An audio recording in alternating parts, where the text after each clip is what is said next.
18 days since everything closed down. It's 39 days since the first COVID case in New York. Feels like a lifetime. It's 80 days since we had the first COVID case in the United States. 80 days. Been an intense, life-changing 80 days, but that's what it has been.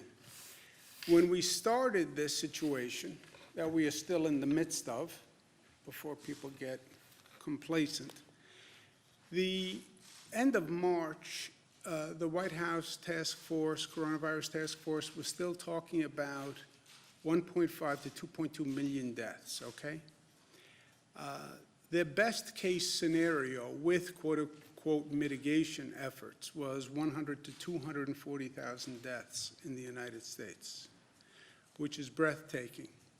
For New York, there are a number of models that were put out that we are following. The most frightening was Columbia University that said we could have 136,000 people in New York City only who would be hospitalized, not infected. We had the McKinsey model, which suggested 110,000 people could be hospitalized statewide. We had a second scenario from McKinsey, which is 55,000 people hospitalized. And then the Gates Foundation, thank you very much, funded the IHME study, which said a high point of 73,000 statewide.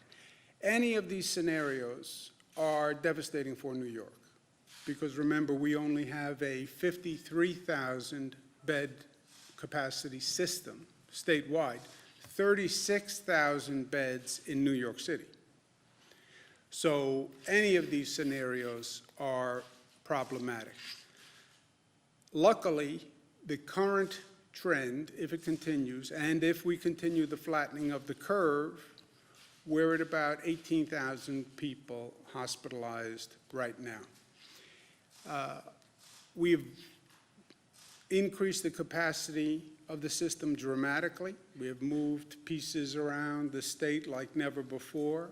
Our healthcare system has done a phenomenal job in doing an insurmountable task.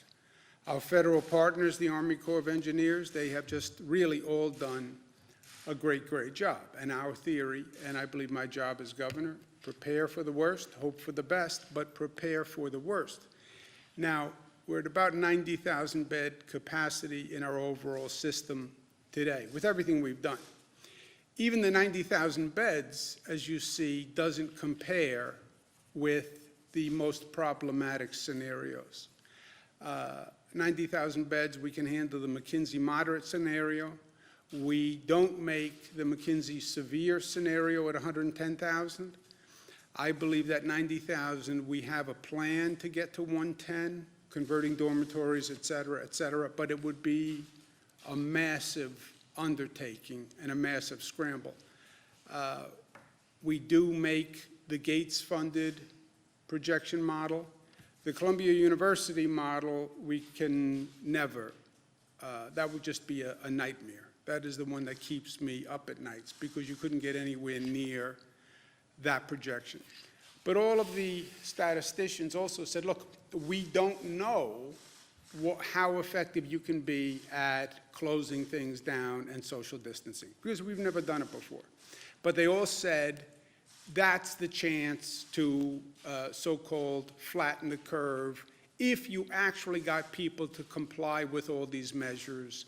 And we have never seen it done before in this country, and we don't know if you can do it. So that is the big if in the equation. And that remains the big if in the equation. You can flatten the curve. We are flattening the curve by what we're doing, and we're flattening the curve so far. We should all be concerned, especially New Yorkers. Well, we're flattening the curve. That's good news. It is good news. Well, now I can relax. No, you can't relax.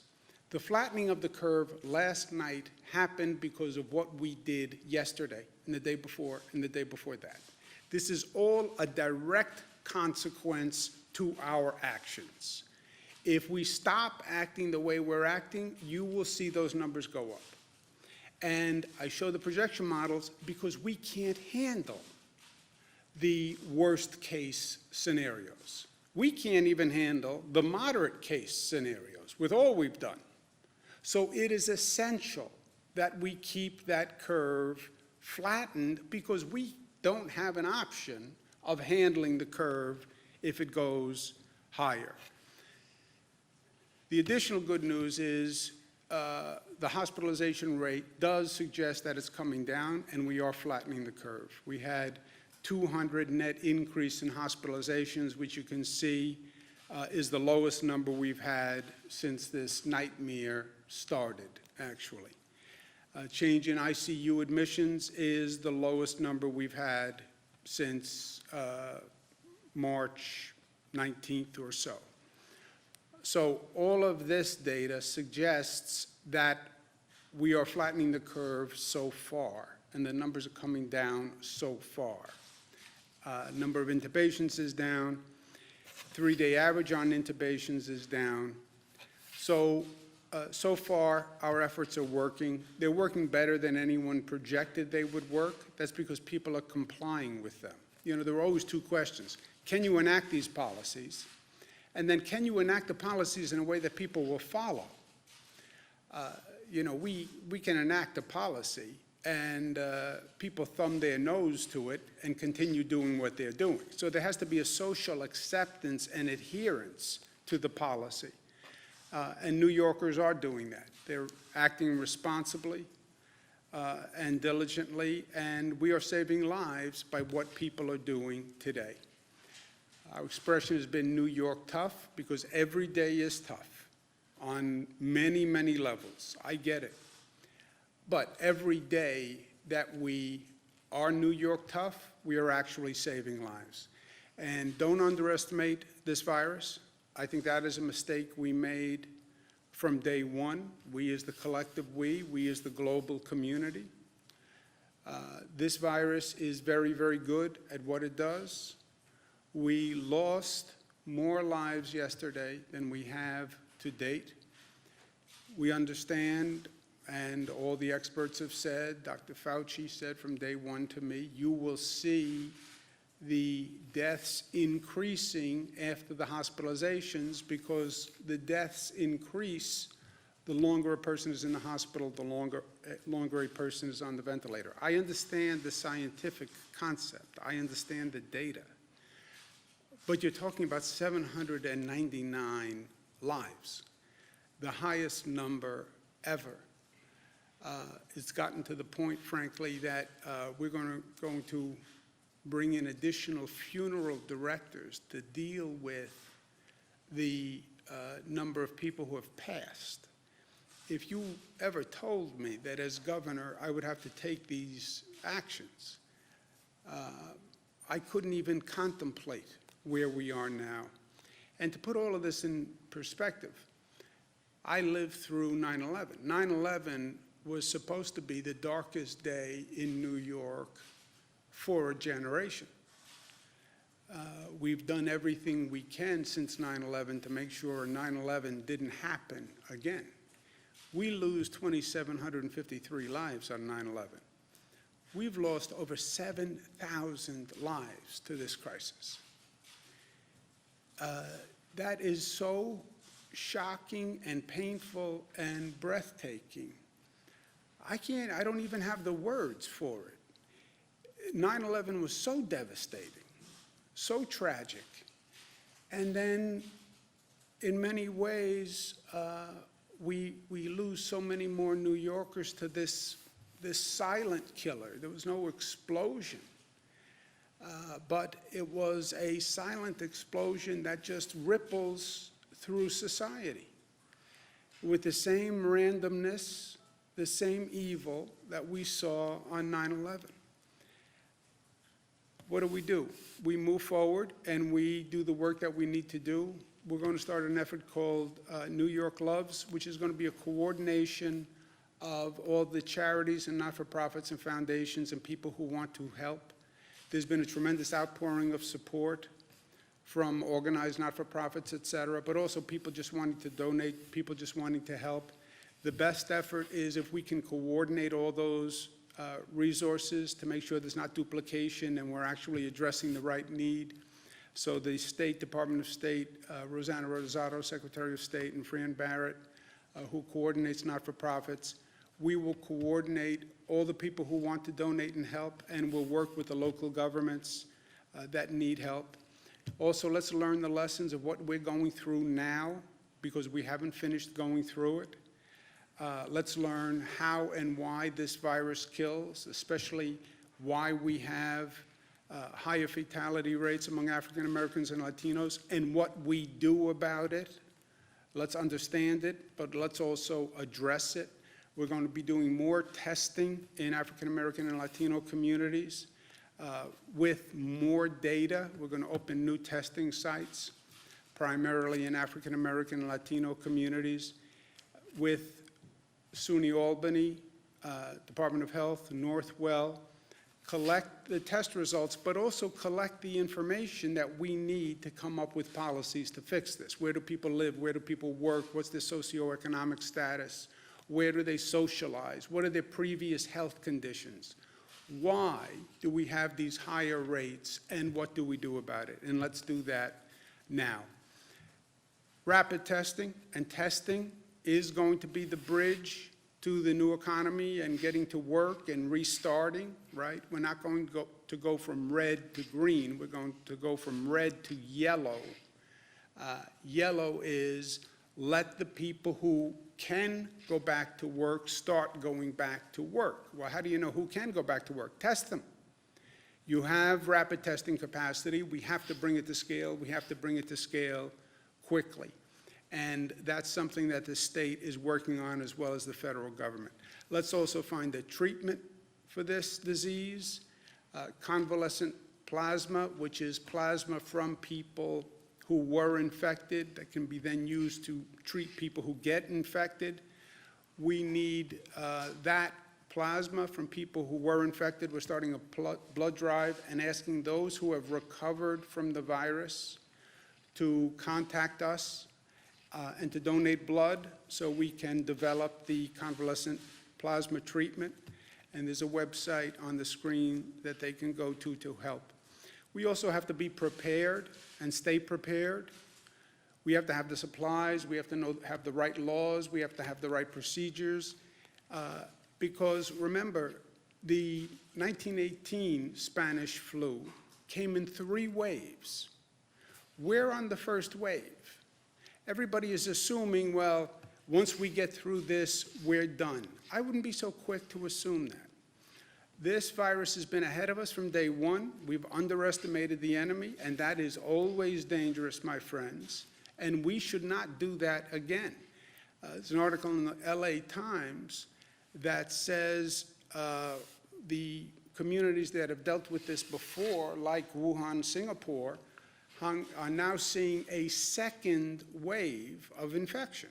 There is a theory that this virus can mutate and change and come back. So this is not, we're in a battle, right? But this is about a war, and we're only on one battle here. Even once we get through this battle, we have to stay prepared for what could come down the road. And we also have to start to repair the immense damage. Before you start talking about restarting the economy, you're going to have to address the damage that is done to society today, which is intense, the economic damage. People who are now living in poverty. I mean, people have been without a check, without a job for weeks. And most people in this state live paycheck to paycheck. And all of a sudden, the paycheck stops. We're doing everything we can on the unemployment benefits and increasing the unemployment benefits, but you have families that are in true economic hardship and are impoverished because of this situation. What do we do with the housing market? Our healthcare system, we have pushed to the max. We have pushed people to the max. We have pushed facilities to the max. We have beds in lobbies, in conference rooms, in hallways. I mean, we did what we had to do to be ready. But we have done a lot of damage in the midst that has to be undone. So that's something that we're working on immediately. And we need the federal government to be responsible, and we need the federal government to pass legislation that helps. We have to stabilize state and local governments across this country. New York State has had the highest number of cases by far and away. Our costs have been the highest in the country.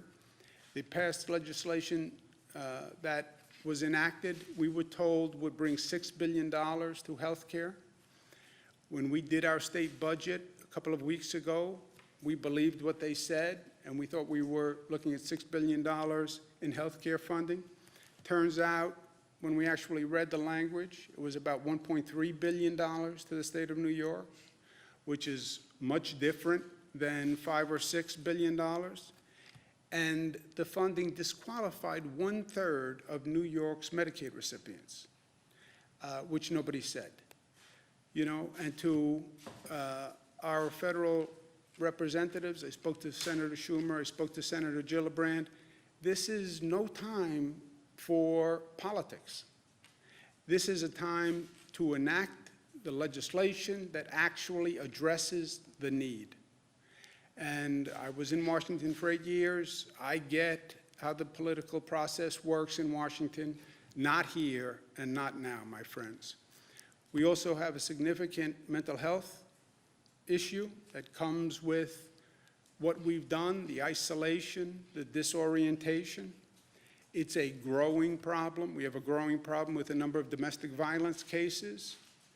If you need help during this highly stressful period, and I suspect more people need help than acknowledge that they need help, we have a support hotline. We have thousands of people who have volunteered to help, and people should reach out and ask for it. We have to stay ahead of this virus. We're watching Rockland, Nassau, and Suffolk. The numbers have come down in New York City. But you look at the concentric circles around New York City, the natural spread, the natural concentric circles are towards the suburban communities, Westchester, Rockland, Nassau, Suffolk. Westchester, we've had problems already. One of the first hotspots in the nation was New Rochelle in Westchester.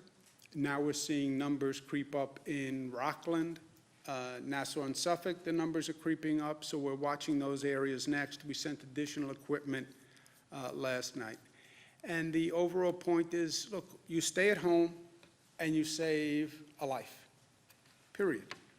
Stay at home and you save a life. And I know New Yorkers, I'm born and bred.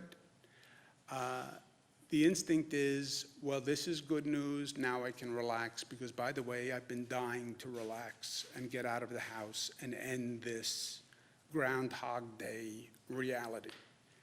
Yeah, you're not out of the woods. And now is not the time to misunderstand what's happening. We have done great things, and we have saved lives because we have followed these policies.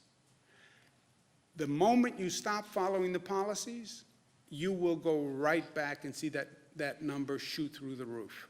And we are not prepared to handle the highest numbers in those projection models. Whatever we do, you can't take a 50,000 bed system and get it to 136,000 beds. It's an impossibility. And I'm a person who never says no and believes New York can do anything if we try. I'm telling you, we have to keep that curve flat. Today we can say that we have lost many of our brothers and sisters, but we haven't lost anyone because they didn't get the right and best health care that they could. The way I sleep at night is I believe that we didn't lose anyone that we could have saved. And that is the only solace when I look at these numbers and look at this pain that's been created. That has to be true. And that has to continue. And that is a function of what each and every one of us does. So, New York tough? Yes, we're tough. But tough means we're smart, we're disciplined, we're unified, and we're loving. And if you don't want to stay home for yourself, stay home for someone you love, right? That's what the stay-at-home campaign is all about. You want to have reckless disregard for your life? It's not about your life. It's about the healthcare worker who will have to treat you in the emergency room. It's about the vulnerable person who you infect, who you could kill by your actions. Sometimes it's not about you, right? It's not about me, it's about we, and that's where we are. Questions? Do we need nursing homes just for COVID patients? I'm sorry? Do we need nursing homes just for COVID patients? No, I don't think we have. We're not planning nursing homes for COVID patients. Governor, millions of people are applying for unemployment nationwide and hundreds of thousands here in New York. We've gotten consistent reports that they can't get through to operators at the New York State Department of Labor. This has been going on for weeks. What sort of assurances can you offer residents that they can get these benefits, particularly in times of economic hardship? Yeah, look, the technology at the Department of Labor, the system just crashed because of the volume, right? It's one of those unanticipated consequences of a situation like this. And again, Jesse, nobody's been here before. We'll learn for the next time, but yeah, you have a government shuts down the private sector economy. You have millions out of work. The next shoe to drop is going to be millions of people call in for unemployment benefits, crashing the system that handles the unemployment benefits because you've had a 100-fold increase, which is what has happened.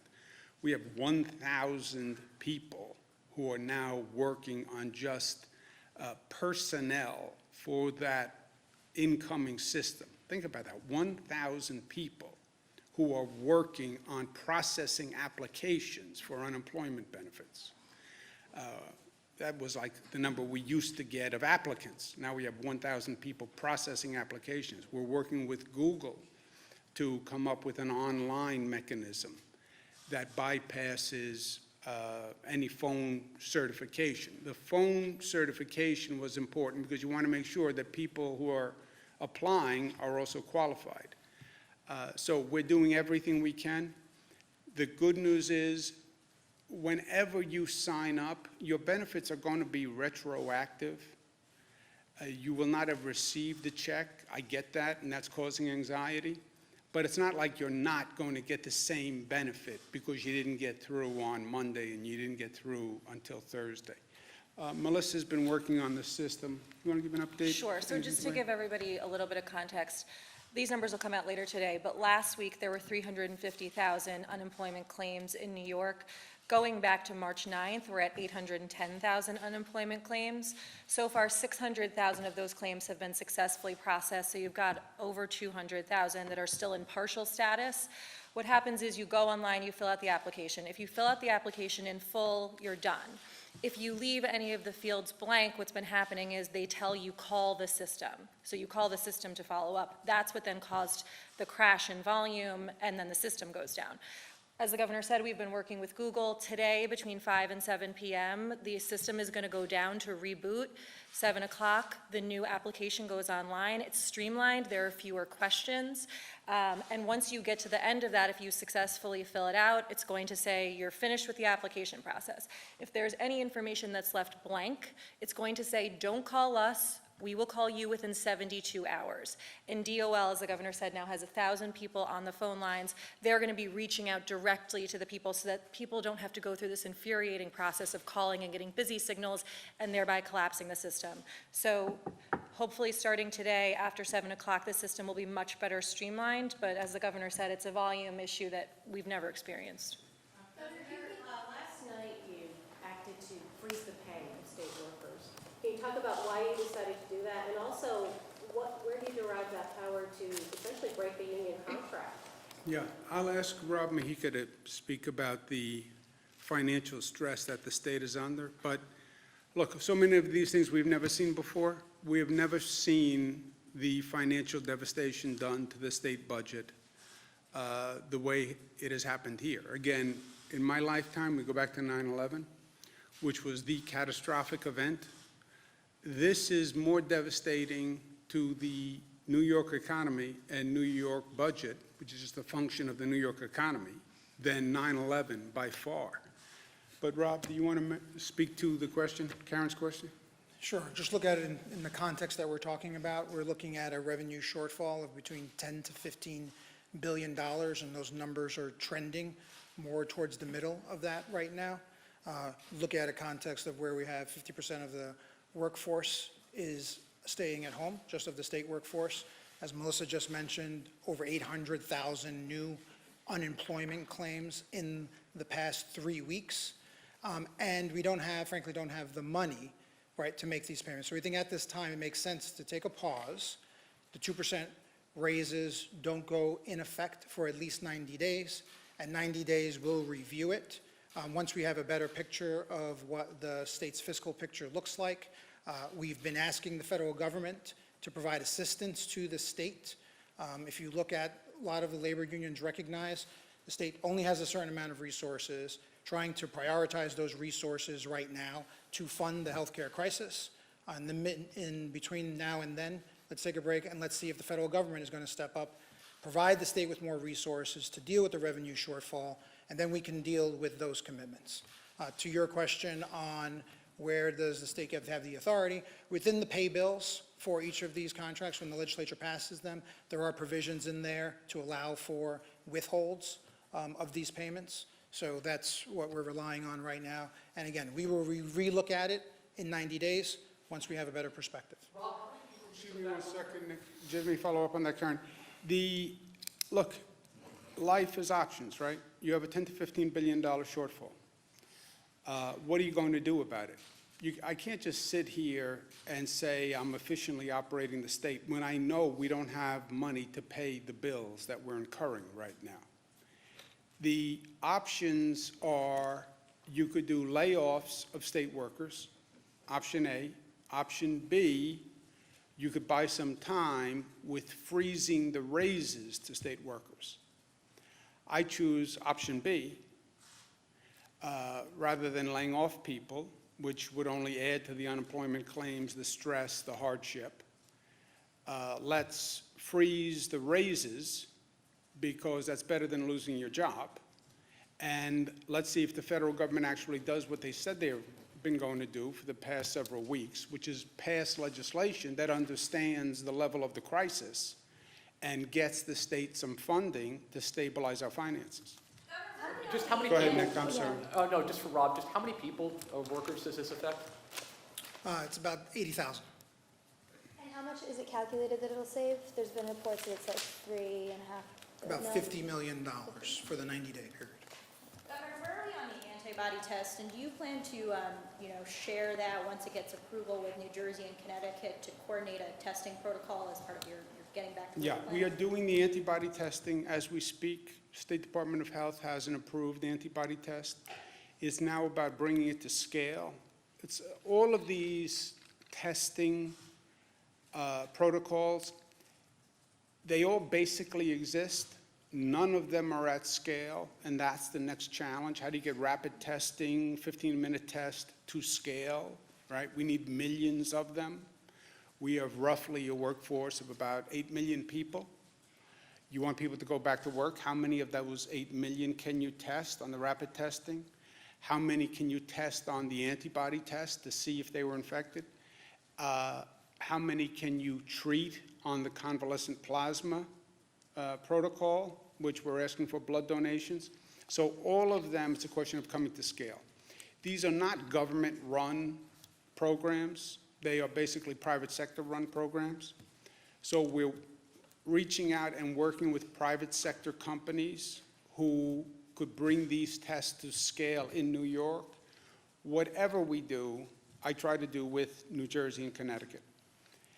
Again, because this is not a New York-centric situation. This is a national situation. The best I can coordinate is by doing it regionally with New Jersey and Connecticut. And we talk about the tri-state metropolitan area. The workforce comes in to New York City, New Jersey, and Connecticut. There's a lot of sharing among those three states. So whatever we try to do, we try to do together. And we are doing this. Like in terms of. Same like, thing, who same gets thing. I tested? spoke to Governor Lamont and Governor Murphy about it yesterday. Governor, I know we've gotten some contributions from other Hold on, states. next 1 second. Go ahead, I'm sorry? How are the census efforts going with everything going on? Are you confident that New York State will have a complete count, so to speak? I'm not confident that any state would have a complete count in this environment. I mean, just think about it. You're doing a census in the middle of this environment. You're knocking on doors, trying to make contact with people. After everything they hear is, don't make contact with a person who you don't know. So it's an extraordinarily difficult time to be doing the census. And I don't know what we're going to get. But that's not a New York issue, really. That's a national issue. But I think it's highly problematic.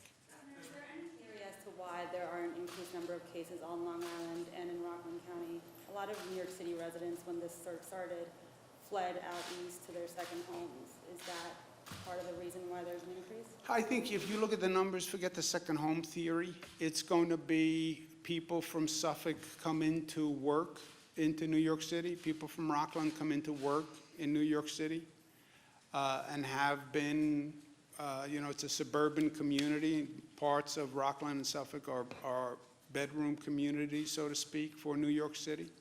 So that's going to far outweigh any second home theory, just in terms of numbers. Nick? I know the state's gotten some support from other states when it comes to ventilators and medical equipment, but is there anything new on that consortium that you had first discussed?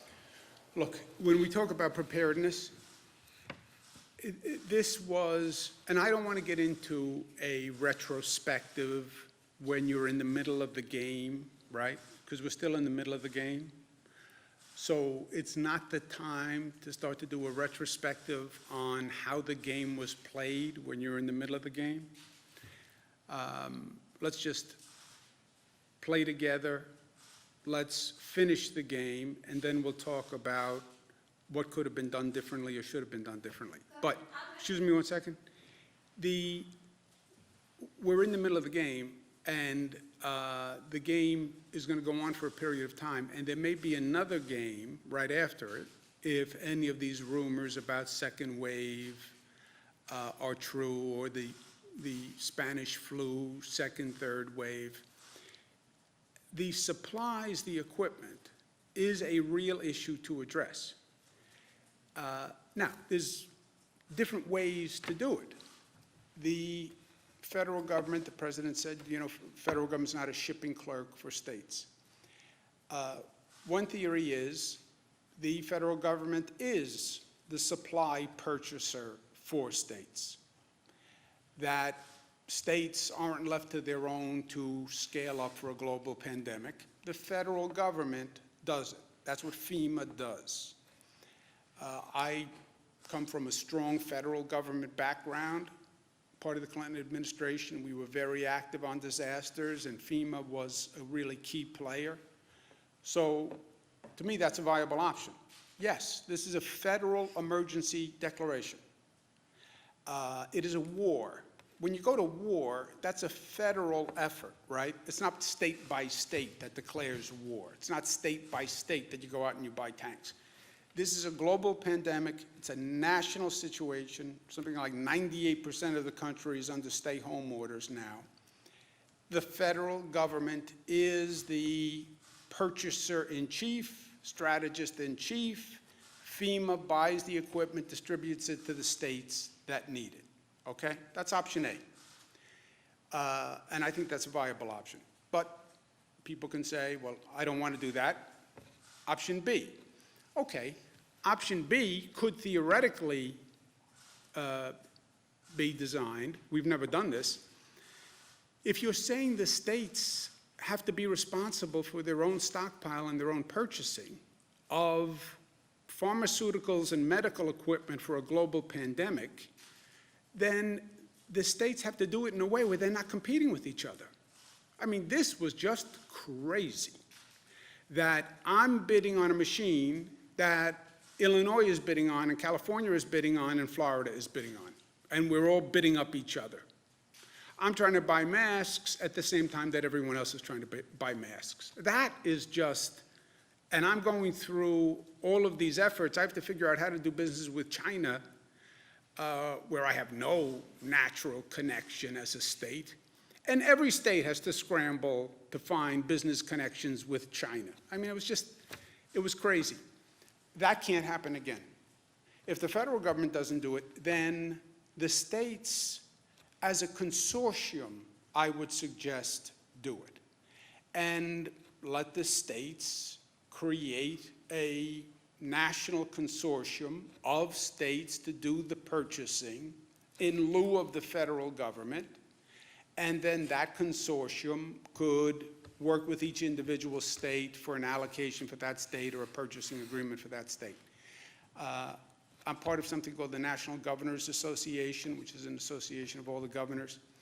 I'm what's called the vice chairman now. I become the chairman. But it's something I'm going to focus on and work on. I become chairman in a few months. It's a sort of rotating cycles. If the federal government's not going to do it, then the states have to do it, and they have to know that they have to do it, and they have to be prepared, and they have to do it together. But what happened now can't happen again. And it can't continue to happen, right?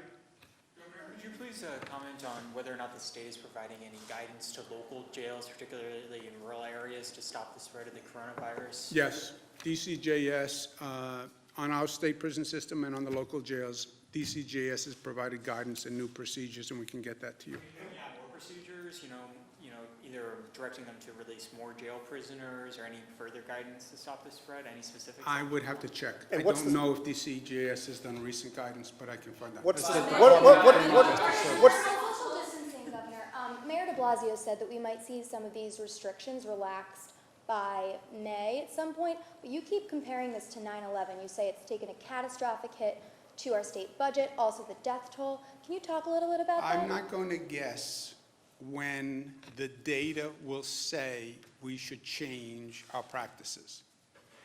It's a guess. Well, maybe by Easter, maybe by May, maybe by June. Broadway thinks June. And by the way, Broadway is a very important part of our economy. I get it. There's a lot of jobs. It's a big economic engine. But how can you say that? How can you, who can look forward and say, this is where we're going to be in 3 to 4 weeks? You saw the projection models by the expert companies, which frankly were all off thus far. So I'm not going to say to anyone, this is where I think we'll be in 3 weeks or 4 weeks or 5 weeks. I have no idea. I don't know if that curve goes up. I don't know if that curve goes down.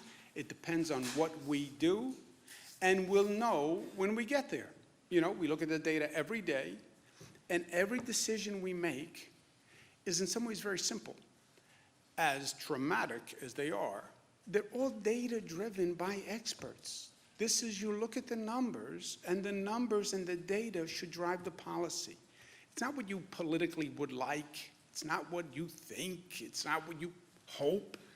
I have my own hopes, but make the decision on the data.